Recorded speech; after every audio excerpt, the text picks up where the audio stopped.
So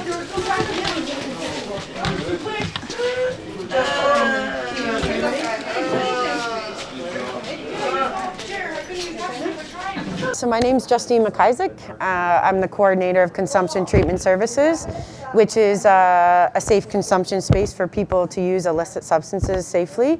And we monitor them, and if they experience an adverse event like an overdose, we respond to that quickly and effectively. How often do you have to check on this area? A lot. A lot. You also just don't, like, it's uncomfortable for people to be slumped over like that for a long period of time, like worried about their back and their neck, and it's just uncomfortable, right? So making sure people's stats are good. And sometimes, like, even leading them back will get their stats right back up. They don't actually need oxygen. They just need to sit back and open the airway. So in 2012, we in Ontario decided to delist OxyContin off the Ontario drug benefit, right? And Kingston in itself was an amphetamine town for like a really, really long time. Methamphetamine town. We were known as like the dirty bathtub speed capital for a long time. Like, speed was the drug of choice in this area. And it wasn't really until like OxyContin was introduced by Purdue Pharma that we started to see like an increase in this community of the use of opiates. Prior to that, there was like, like a handful of people that used heroin, and a lot of them didn't even purchase it within city limits. It just wasn't wanted here, right? But like I said, that changed with OxyContin, and that's actually when Street Health kind of introduced the first community-based methadone treatment program. And realistically, this is a man-made problem. The overprescribing epidemic happened first, but we don't tend to acknowledge that nearly as much because we're talking about physicians, right? It is what it is. It's classist, right? Get rich, right? And southeastern Ontario alone, in particular, was like one of the biggest prescribers of prescription opiates in the province, right? And you could see that in the deaths too, right? But people weren't dying off of OxyContin like they are fentanyl, right? It was prescription grade. They knew, you know what I mean? They knew what they were getting. They could develop a tolerance to it, and it wasn't poison. So I'm the paramedic at the site here. So this is the monitor that we can do vital signs with. Blood glucometry, temperatures, keep lots of oxygen stuff. The bag is an oxygen tank, oral airways to put in if we need to. Nasal cannulas, MPAs, which go in people's noses to help, facilitate getting air in and out.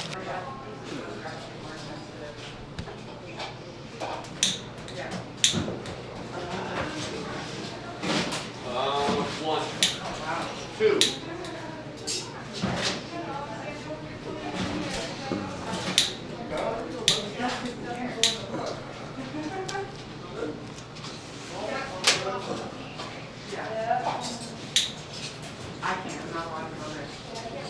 Good morning, Trevor. How you doing, man? How you feeling? Better now, my friend. Yeah. Better now. The eagle has landed. So initially it was like the fentanyl patches that really took over. And again, as we saw that problem increase, the province introduced the Patch for Patch program, which failed miserably. And then just bootleg fentanyl just boom, came out of nowhere and just consumed the whole market. Autumn, I want to clean up your boots, buddy. Is that cool? Cole, you good? Ed? Cole's good. Sometimes it has diabetic medication in it, so it drops people's blood sugars. I think that kind of helps with the high a little bit. I don't know exactly sure how. This stuff seems to be cut with some type of benzodiazepine, what's in like your sleeping pills or things to help bring you down, because if you look around the room, everyone's KO, but their respiratory rate is still high. So the fentanyl's there, it's keeping them low, but the benzo's keeping them asleep. And so some people that are like high like this, they'll sleep for hours and hours and hours because it's a mix of a fentanyl, an opiate, plus a benzo. And there's probably a whole bunch of other things in there that I couldn't even tell you. Sometimes you'll have the fentanyl mixed with some type of upper, which we call a speedball. And sometimes the speedballs will have people, up and going crazy, and then they kind of crash for a bit, and then they come up and they get crazy again. Changes their attitudes. People act very funny, very weird. Kind of like rolling a dice. You never know what you're going to get, right?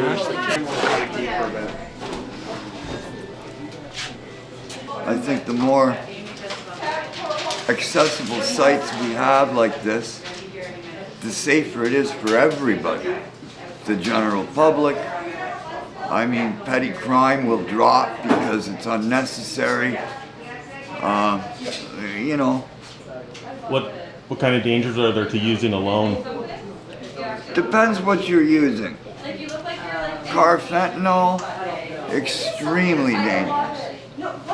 I don't know a lot about it, but to me, there's no safe amount. Like, I do know people that seem to have a handle on it. Like, I don't know, you know, how accurate that is, but they're still here. Well, I felt very, what's the word I would pick? Disheveled, confused, amiss, you know what I mean? And then when you get the first one into you in the morning, it just sort of gets you on a normal keel. Like I can think clearly now. You know, it's way past the buzz with me. Do you know what I mean? It's not what I'm after at all. It's just getting normal again. I know that must sound odd, especially to somebody who doesn't use. You know, I was an addict before I really realized what an addict was. Right?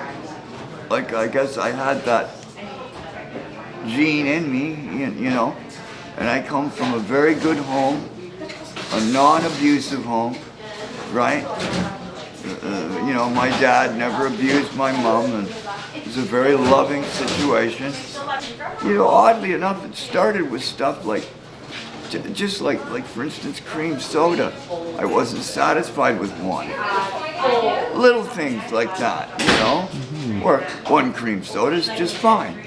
You don't, but you know, oh no, I had to have two, you know? Little things like that.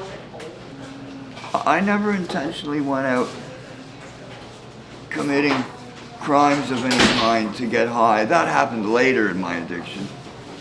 You know, because you get to a point where, fuck man, I'll do anything I have to do to get that 40, 50, 60 bucks, whatever's required, you know. I would increase these places.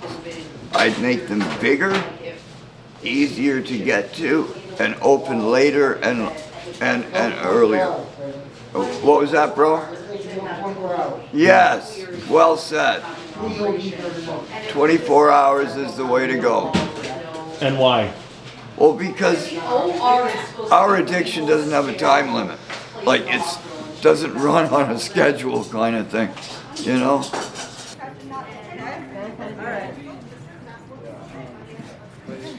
Okay, thanks, Nick. Appreciate you. How many overdoses have you counteracted here? Hundreds. And you know, like I said, those are just ones where we've, like, you know, implemented oxygen, used Narcan and things like that. That doesn't count, like I said, the amount of continuous, you know, coaching of breathing and doing things like that. You can hear the monitor going off right now.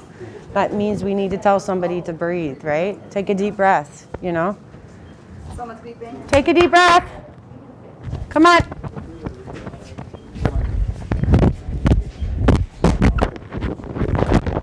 Come on, Nissa.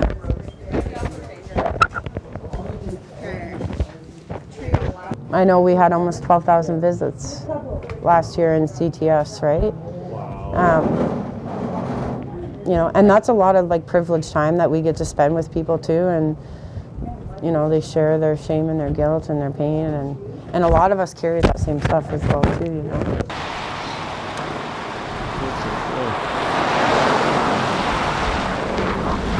So this is our drop-in. Our drop-in's open 23 hours a day.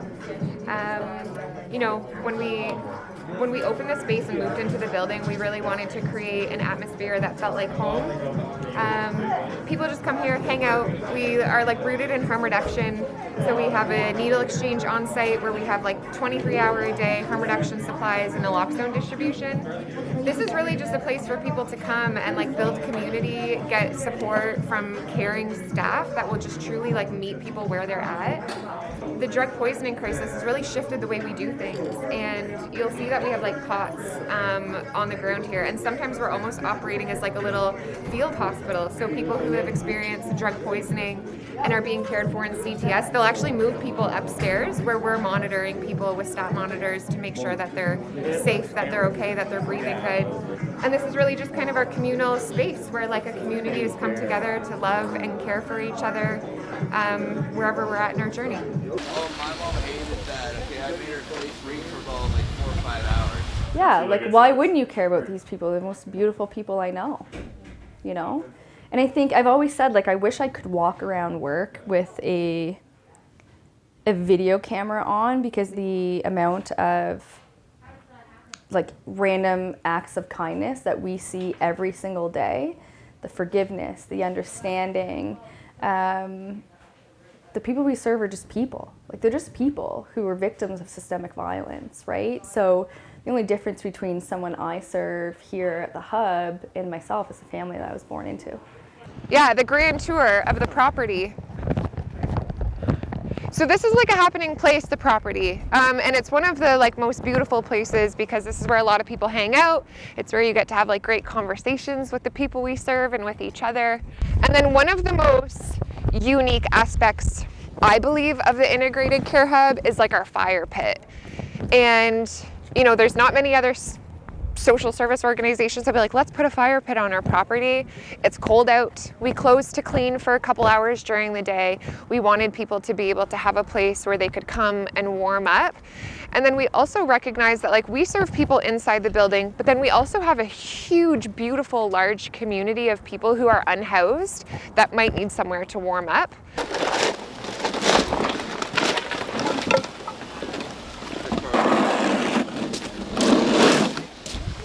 Can I ask what you're doing? Just fucking helping out people with their wood. I recently became got a rooming place, okay. So just come over here just to help people out the odd time. Did you frequent here before? Yeah, I was homeless here for about 6 months. Okay. What was your experience like?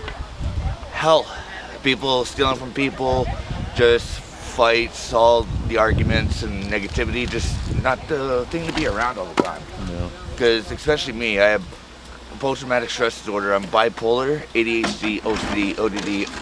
So I don't like to be around that all the time. So it's pretty stressful. Especially when I was tenting it out here. There's a split view in between this whole broken up and then the fucking chaos and catastrophe. Yo, look, we got this world. That's every week, every 2 weeks. Well, that's over $3,000 a month. There's a lot of misinformation and discrimination about people who use substances. And we often hear things like, you know, some people just don't want help. Some people, or people just need to get a job. People just need to stop using drugs. But I can tell you from my experience of working with people who use fentanyl and smoke crystal meth and who are experiencing homelessness, like they're not having a good time. It's not a party. My name's Autumn. I live here at the hub. I'm an addict, lived addict, and always going to be an addict. So I am addicted to fentanyl and crystal meth. Yeah. I use drugs to not feel my feelings as much. I suffer from FASD and PPD, which is fetal alcohol syndrome and borderline personality. So those are very big emotional, mental health problems that I have. I've also been a CIS kid my whole life, so that sucks as well. So I've had a hard life and I've been through the system more than once. I guess I just got into the wrong crowd and became addicted very quickly. So my days just are consistently using. I'm always down here. When I do use down CTS, it's a very good place actually to use. My day consists of here basically. Yeah. I've probably, I don't know how many overdoses I've been through, but in 2020 I've probably been through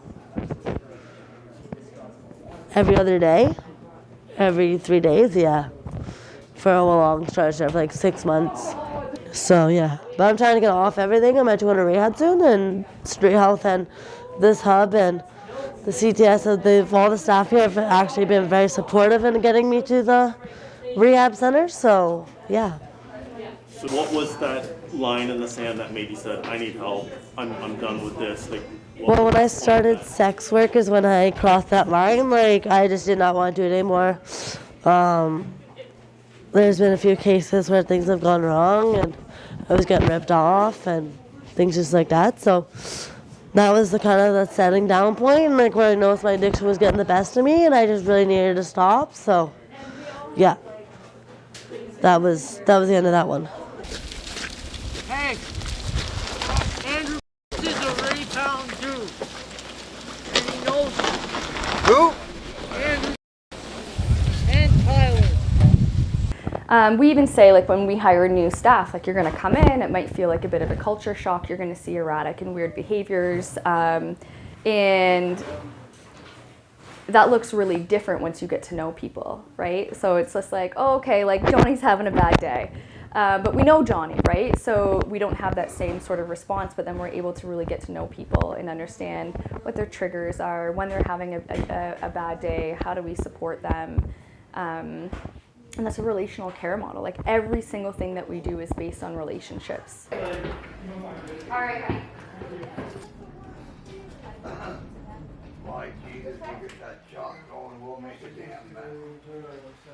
So this is a rest zone.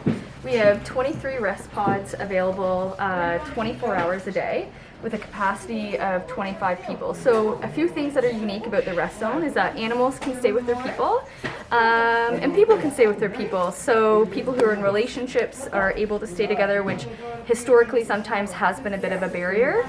Each of these rest pods are positioned 6 feet apart because of COVID. Because of the pandemic, we had to have some sort of vapor barrier. The reality is these are heavy-duty industrial garbage bags. People deserve better than this in a really big way. And I mean, this is what we have to offer right now. People are thankful to have a roof over their head. It's quite sad that it's garbage bags. People do deserve better.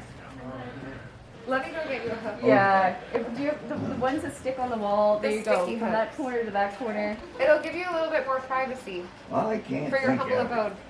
Okay, let me go see if I got one. Don't tie that all over the place. No, that doesn't.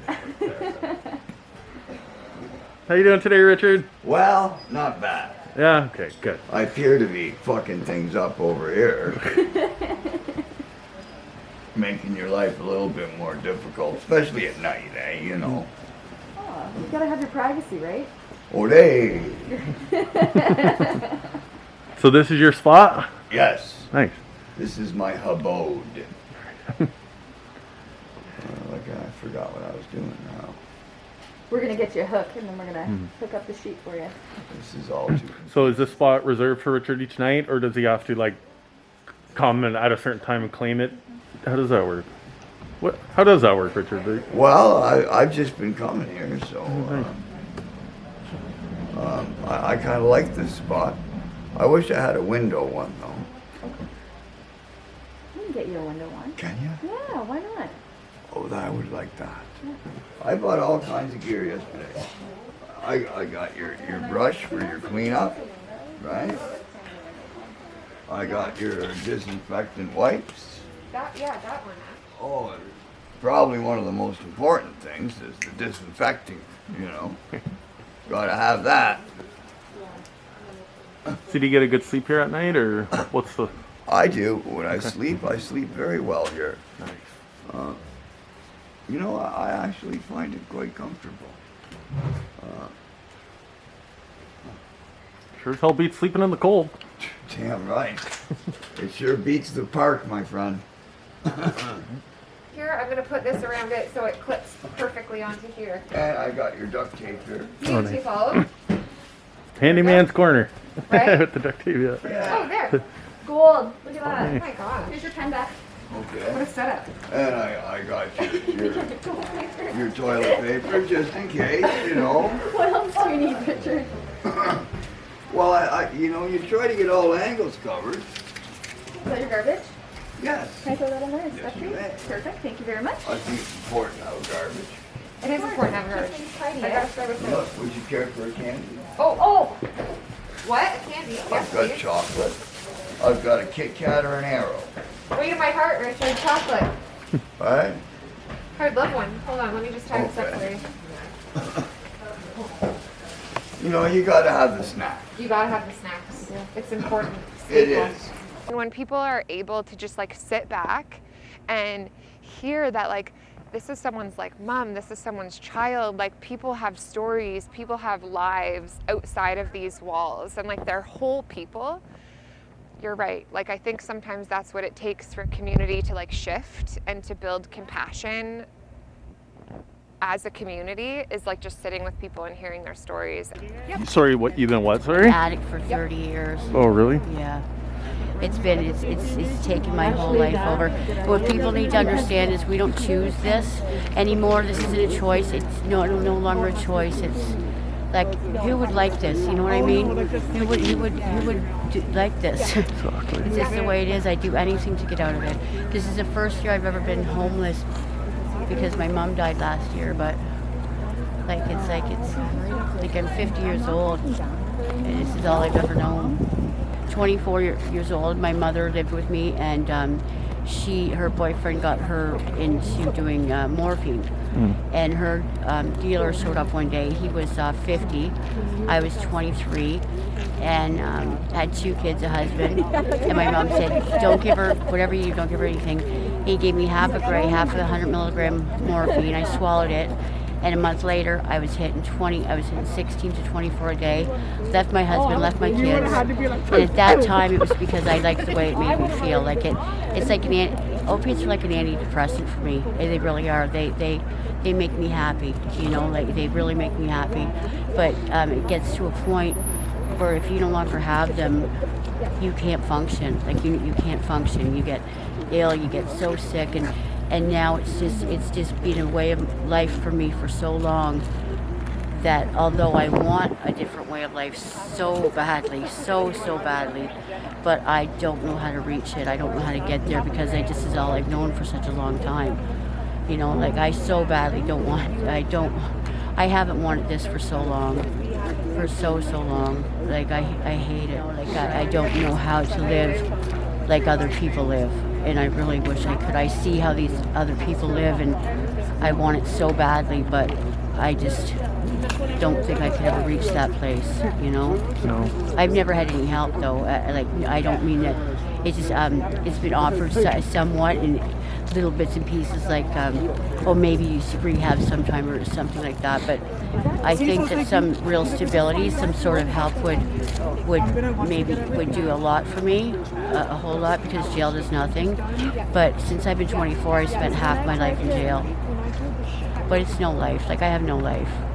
Like I'm sad. Like I've lost everybody I love. It's gone except for my kids. And they're 30 and I have grandsons, but my mom died last year, my best friend, my husband, everybody that's loved me. And then I found myself homeless last year, sleeping in stairwells, and I could never, if you would have told me that 5 years ago, I would have laughed in your face. I just never believed I'd ever be in that position. And now they're all gone. And all I want to do is be with them again. Because I'm just completely alone. Like I'm completely alone. And I just think about every day about how bad I want to be back with them. And I just think to myself, in 5 minutes I could see their faces. In 5 minutes I could remember what it felt to be loved again.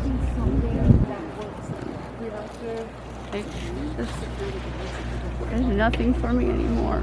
Like I'm completely alone in this world. but I just don't know how to get out of it. Man, I'm so sorry to hear that. That's okay. I'm so sorry. Thank you. Thank you. What are some common misconceptions about this place, would you say? That the people that use the space don't want to follow the rules and are living it up like it's 1999. They're partying, and I would challenge any of them to come and live one day of some of the people's lives that we serve. There's a lot of misconceptions about the people that frequent this place, and since we've been open, we have dealt with death threats, people constantly trying to shut us down.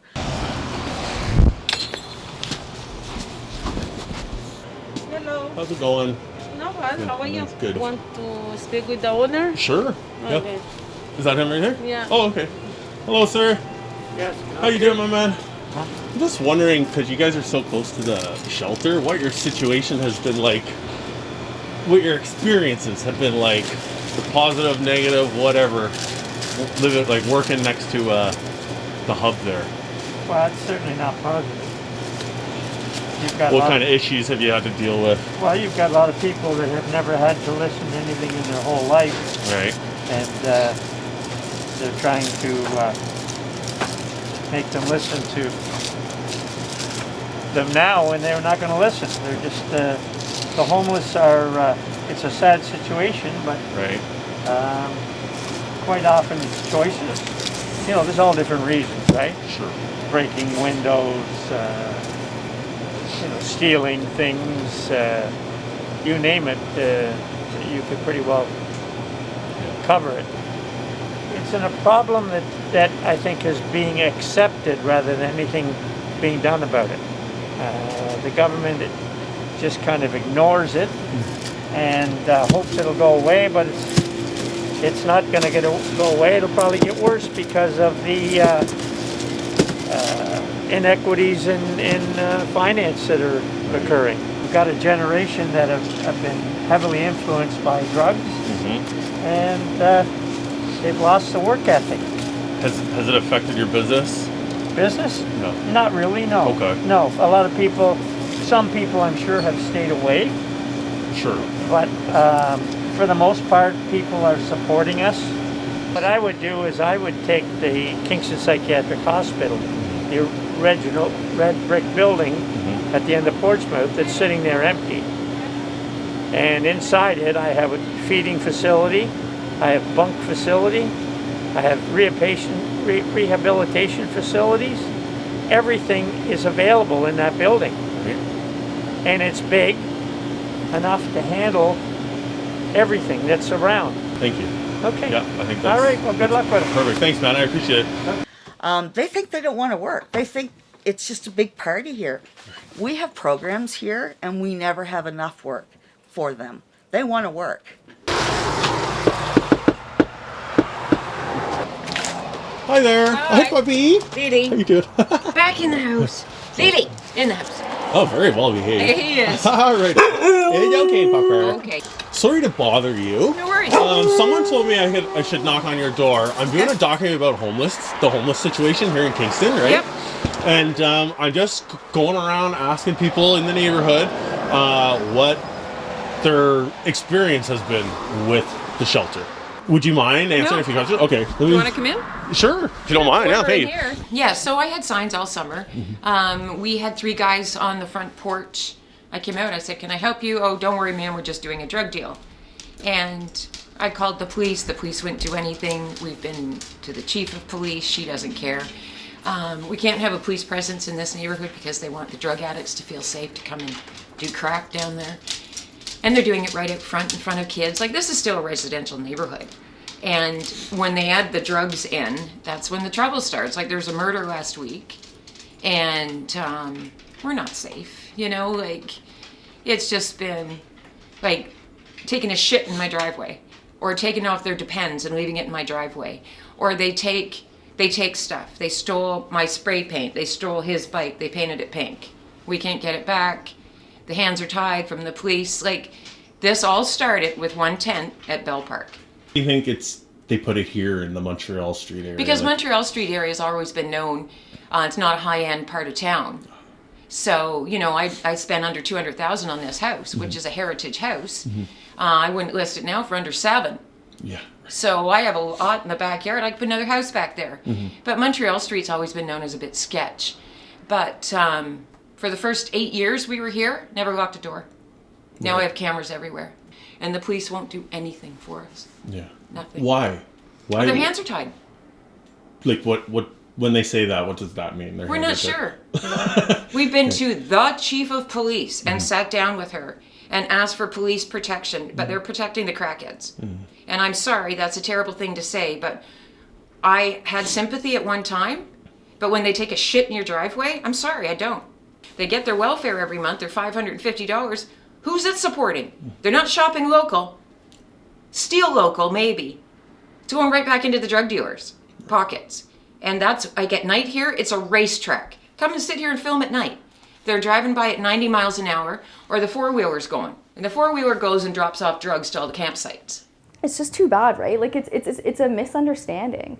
Like, and I think it goes back to that, like, when you don't have a relationship with somebody and you see somebody that is homeless or experiencing homelessness, who, you know, maybe their hair isn't brushed, they're dressed in, you know, ratty clothes, and they're acting erratic. Like, I get it. Like, I think we've been trained as a community to see that person as dangerous or to be careful around that person. And sometimes that's true, right?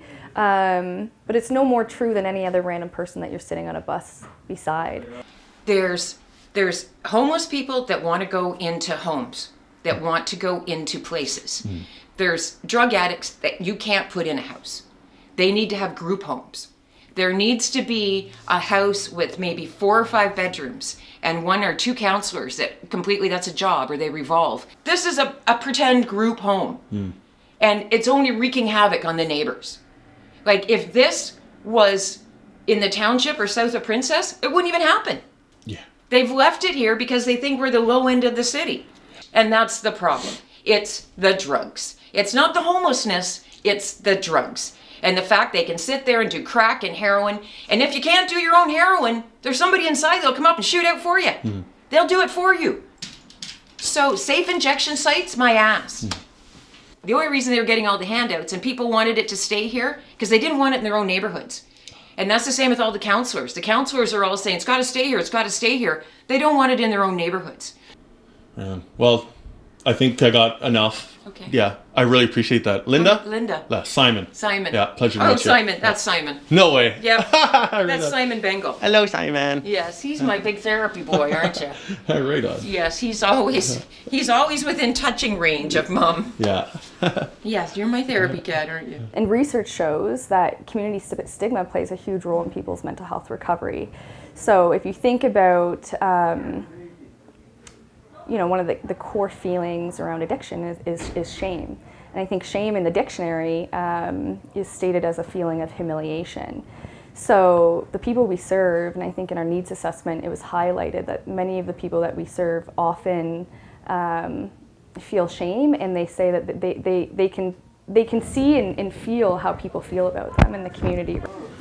I'm not one to get into politics all the time, but unfortunately we're forced into a political nightmare climate. You know, for me, like that's a big thing for me. It's so costly for people to actually die in the community, to be continuously showing up at ER with overdoses and things like that, right? Like, it costs more to criminalize them and institutionalize them than to house them and put the appropriate supports in place, like overdose prevention workers and housing, small-scale safe consumption sites, food programs. There's so many things we can do to improve people's wellness, and it's already been proven. You know, you house somebody appropriately with the right supports, you actually see their substance use decrease. Who knew if you meet somebody's basic needs, they will thrive? It's essentially an office on wheels, a harm reduction office on wheels, where we can go to encampments. We can go to rural and remote areas within our catchment area and provide people with the services, the supplies that they need, that they deserve.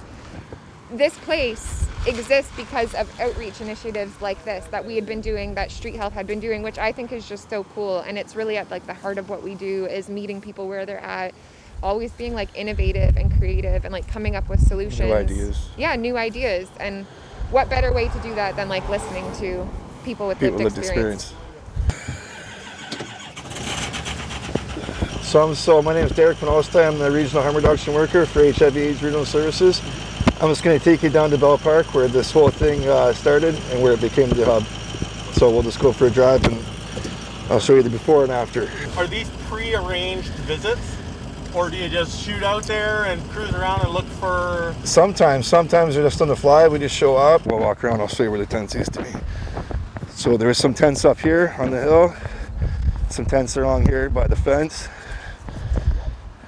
Some tents here in the middle. Some over here by the road. We've always had homeless people, but never all in one spot before, right? Like tents here and here. Yeah, it's like their own little community. They want to stay here. They didn't want to leave. So we keep supplies in here. All our practical supports here. Toothbrushes, toothpaste, socks, underwear. So me, the drug points in crisis, I kind of blame the government for that, right? Like when it comes like pharmaceutical, like big pharma with the Oxycontin, they said it was non-addictive and they overprescribed it. And then literally doctors started cutting people off, right?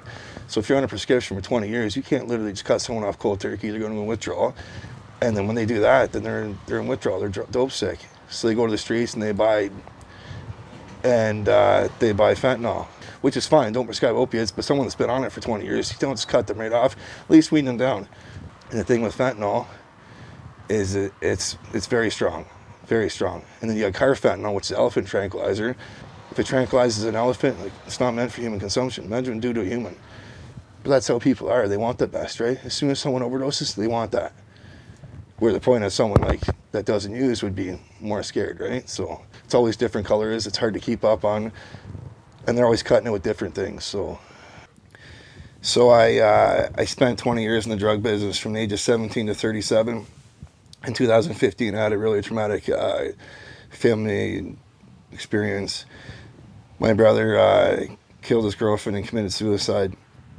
So after that happened, I was just lost, devastated, depressed. For about 2 years, I used substances, didn't get out of bed much, complimented suicide myself. So after that happened, I just started second guessing everything, right? Having one foot in, one foot out was very dangerous. So I said, you know what? I don't know what to do with my life. And I never had a job before, a job interview, nothing.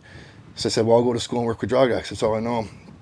So I went to college, graduated at the top of my class at 97%, got an award for perfect attendance, did placement at Street Health and HIV/AIDS Regional Services. And while I was there, this job opportunity came up. Now I work as a regional harm reduction worker here at Harris HIV/AIDS Regional Services. And I'm also a shift lead at Integrated Care Hub. And I also work at Street Health at the CTS as a community support worker. So when I tell people my story with the lived experience, it doesn't matter who you were or what you did in your past life. It's all survival. Just because I did bad things doesn't mean I was a bad person. And this shows that people can change. And I tell people, money doesn't make you happy. It feels good to be on the other side of the fence. It feels good to help people.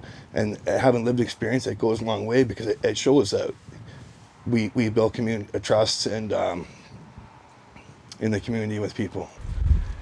I usually bring pre-med kits so that way I just hand them out. And like I said, it gives everything they need it. But if they want full boxes, we have full boxes. You can take full boxes of pipes.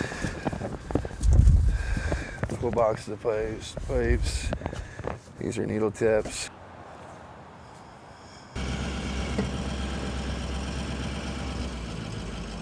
Kyle. Hi. Nice sunglasses. You okay, brother? You okay? I was dealing with the COVID pandemic while dealing with you. Well, I'm going to speak a little bit on it, and I think Amber probably has some things to say on it as well, too. So we'll start here. You know, I think, to be honest, Kingston likes to say that they boast a lot of services for people, but in all reality, they don't whatsoever. And this community relies really heavily on places like street health, on places like HARS drop-in, on harm reduction services, on meal programs, on things like that, on shelter services, all these types of things. And when COVID hit, you know, a lot of those places either had to close their doors and people had to work remotely, or you could only do telephone appointments, which is impossible because the majority of the people we work with don't have phones. We have a toxic drug supply that if you're not with people, you'll die. There's no way around that. And to me, when the government has said, okay, we're in this global pandemic, we need to do this, and we need to lock everything down, and we're no indoor dining, and no this. We've been dealing with this drug poisoning crisis for years, and where's the answers? Here, give people Narcan. That's the answer? Give people Narcan? It's disheartening. And the other thing is, I mean, as much as we should be saying, keep your distance, please don't keep your distance. You use fentanyl. Please don't keep your distance. I want you with people. Nobody can help you if you're by yourself. So we do need a PCR on him as well. Oh, this is AMHS. Yeah. No, so Steph was going to reach out to you guys. I can't release all his personal health information. He can disclose that to you. It was not COVID. It was, yeah. The emerge reports were all over the place, to be honest. They're doing an assessment for somebody that is potentially COVID positive, just to be able to get him isolating. Not overly friendly. And so it's this weird kind of like, I understand, and I don't want our people to get COVID. That's the last thing they need. But at the same hand, they're probably not going to die of COVID. They will die of an overdose. And we are concerned like about our mental health as a society, you know, through the COVID-19 pandemic and things like that. And I just think we don't even have a clue. You know what I mean? Like if I get COVID today, I get to go home and isolate. I have family that can drop off groceries. I have money to pay for those groceries for somebody to drop off. I have TV, I have the internet, I have things to entertain myself. What we've done is said, oh, you have COVID? Okay, we've got a construction trailer out back. And, you know, luckily we have heat and electricity going to it. So we'll see you in 10 days.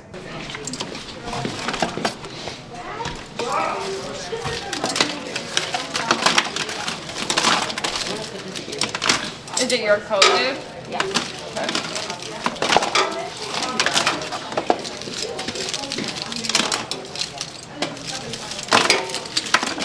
Guess we need bigger bins.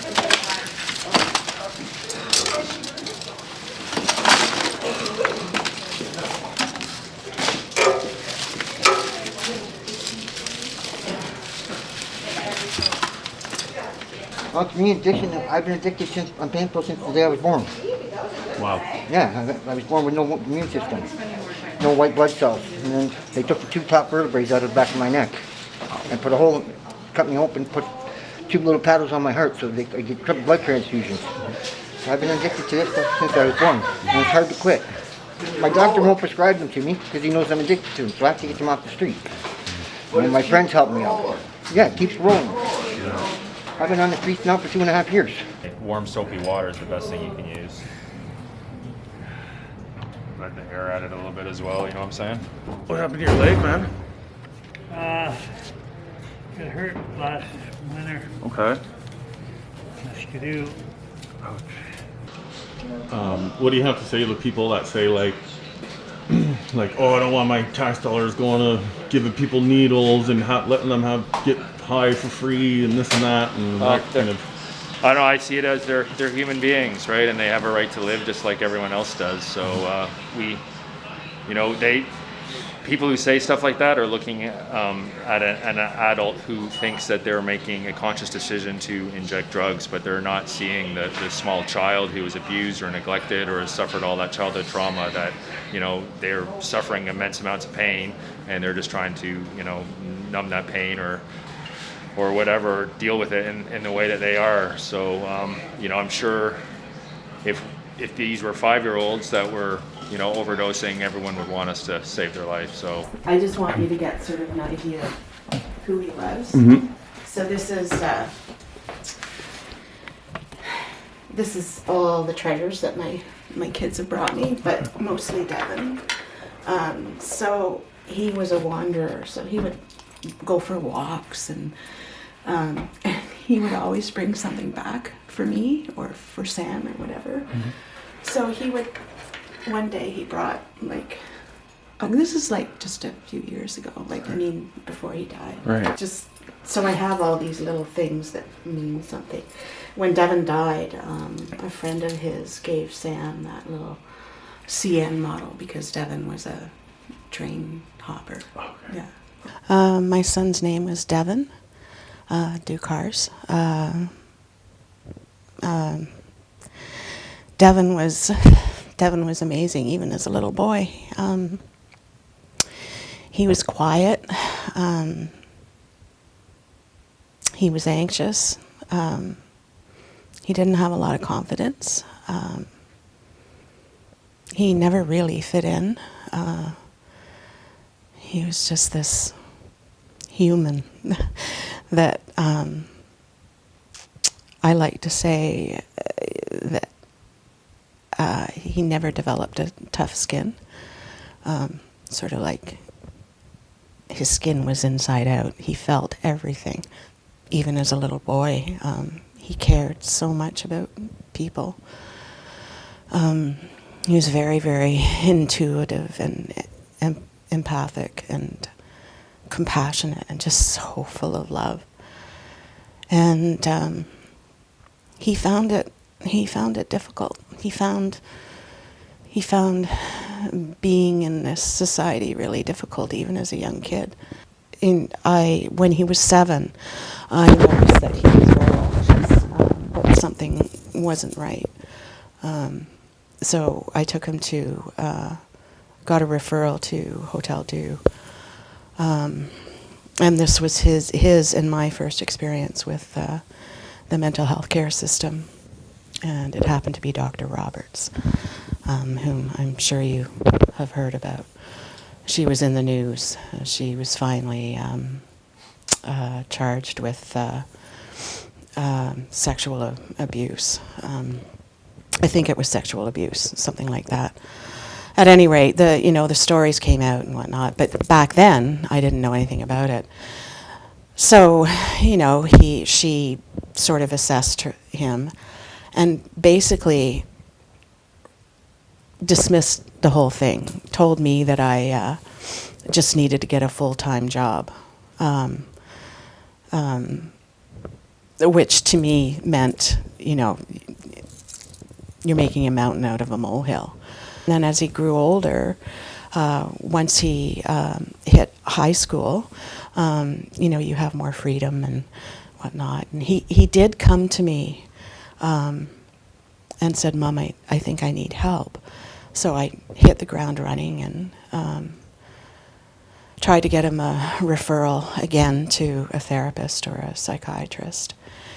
And then he backed down, and I think he was 13, I think at that time, 13 or 14. And I think it was because at that point he felt, I need to fix this. The whole toxic thing around men having to, suck it up, which he tried to do. But, long and the short of it is that things just got worse and worse for him, and he just couldn't cope. So he started using substances. But at any rate, eventually Devin went to rehab, and it was only 5 weeks long. It wasn't nearly long enough, but it was one of the only rehabs at the time that dealt with kids anywhere from 13 to 18, which is, I think they're more readily available now, but back then there wasn't a whole lot out there for kids in that age group. So he went through that, and he came home completely changed, totally at peace. But the problem was that there was no follow-up So, you go to rehab and you're feeling wonderful and you're so supported and you feel so good and so at peace, and then you come home and because of long wait times and there not being, many programs,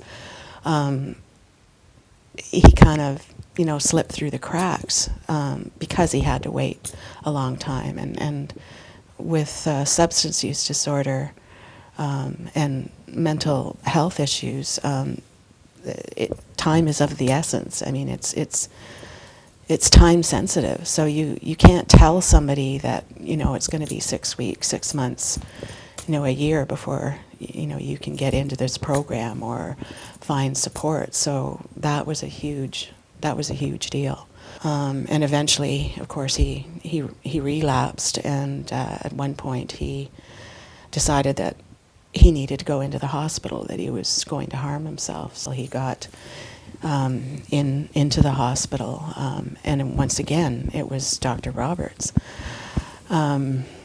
And so he was slapped on Ritalin, which Dr. Roberts, now that I know, was wont to do, especially with males.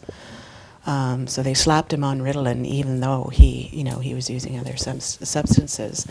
They kept him for 3 days, and then at the end, of course, we had a meeting with Dr. Roberts, with Devin there. And I'll never forget it. She looked at Devin and she said, "You should be ashamed of yourself for being an addict. You're far too gifted for this, and you should be ashamed." And Devin looked so gutted, so gutted. So we brought him home, and he curled up in a fetal position on his bed. And he said, "I might as well have just killed myself." So, I wasn't having any of that. So I packed him back into the car, and I marched him back into the hospital. And I said, this person, my son, is staying here for as long as he can. And you don't get to have, Dr. Roberts is to have nothing to do with him. She's fired. She's done. So at the very least, he got to stay. He stayed for another 2 weeks. I visited him. I wasn't working at the time, so I went to see him twice a day, and it was gut-wrenching. He was going through withdrawal. He felt so ashamed, and at one point I remember sitting with him in the lounge, and he was sort of leaning over, and he was just weeping. And all I could do was get down on his level and hold him and just say, you're doing the best you can, and just hold on. So fast forward, he had lost a fair amount of hope with that being his first experience, but my God, he kept trying and trying, and shortly before he died, a few years before he died, he connected with another psychiatrist and he wanted, that he wanted help from, and he was using at the time, and she said, well, I can't really help you. I can't diagnose you because you're on drugs. You need to be off them for at least 6 months before, I can do anything. And so he did it. He went off them for 6 months, and then he went back, and he said, I'm still feeling shitty. I really need help. And she essentially said, well, you're feeling bad because you're off drugs. So it wasn't very, very helpful. And I'm having the same experience with somebody else in my family. So it went on from there, and it was just about 6 months before he died, he finally got off the waiting list for a relapse prevention course, which he really enjoyed and learned a lot from. He got his, but he had relapsed because of the wait time. But he went every day. Here he went every week or however long it was for, and and he got his certificate March 31st, and he died April 2nd of 2016. And I won't talk about it too much, but I remember coming home from the hospital after seeing him, or saying, well, seeing his, you know, whatever. And the crisis person had come to our house, and I'll never forget her. I really hope I meet her again, actually. And I looked at her, and I just looked at her, and I said, this can't ever happen to anybody else. This just can't happen. And she said, you're right.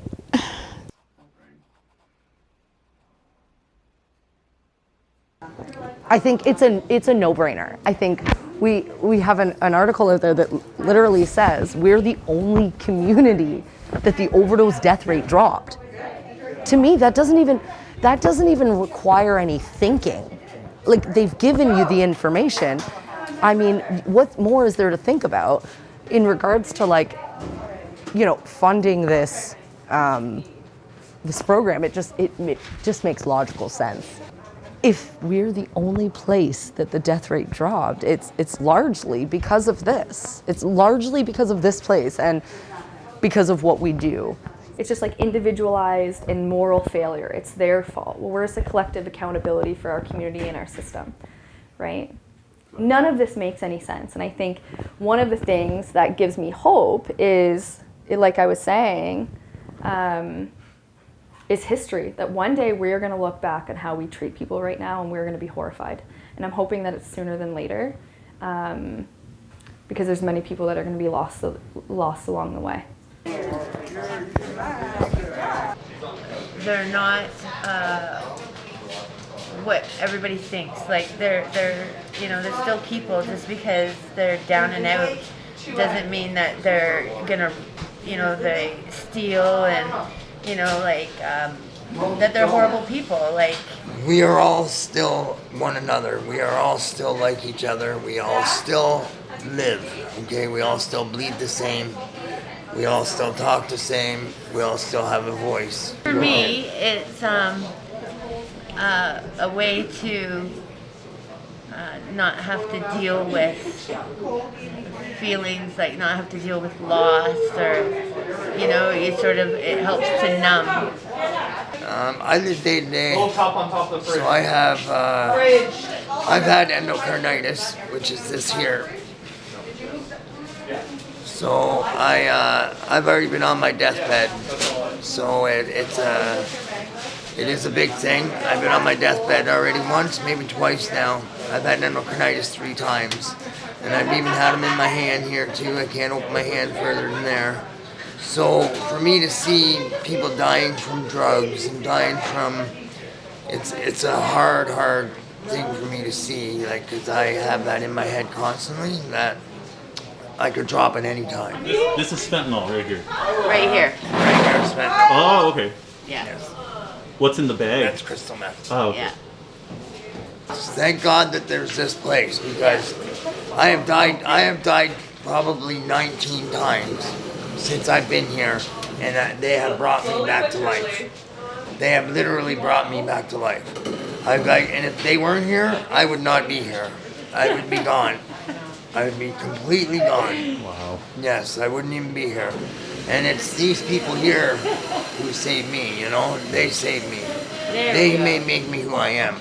Thank God for the people here. Right. Yes. They just care, you know? Yeah. CTS is the biggest thing that's ever come out into Kingston. And a lot of people are against us. They're against us. They're very much against what we do and what they do, right?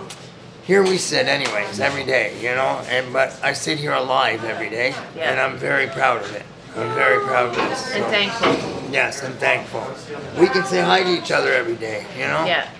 Me and Richard can say hi to each other every day. You know, I say hi to him every day and see how he's doing. Hey, Richard, look up. Richard. You bet. There you go. You bet. All the time. Yeah, we do our best. Just to let you know at the end here, All these girls are here that work here. There's Jen right there. Yeah. These guys are amazing, amazing workers. They come in every day for us. They work every day for us, and they don't have to. They don't have to. They can go get another job.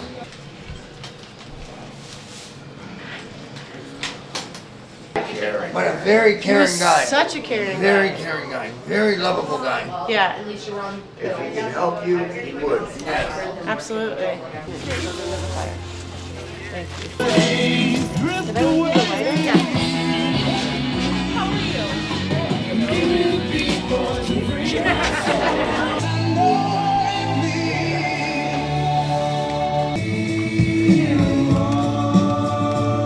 Thank you so much for coming out to our candlelight vigil for David. David, we lost him way too young. He was 51. And he left behind 2 children who he absolutely adored.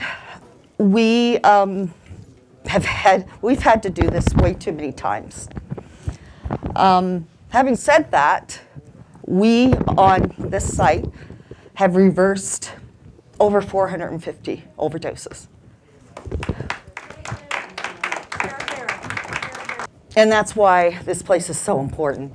There's people in the community that really do love and accept you. And like, you're welcome here. And there's people that know how much pain you're in, and we want to carry some of that with you.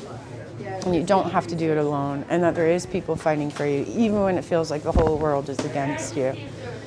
They're not. Like, we have your back, and you're welcome to be a part of our village anytime, anytime. And I'll fight for you till the bitter end. So.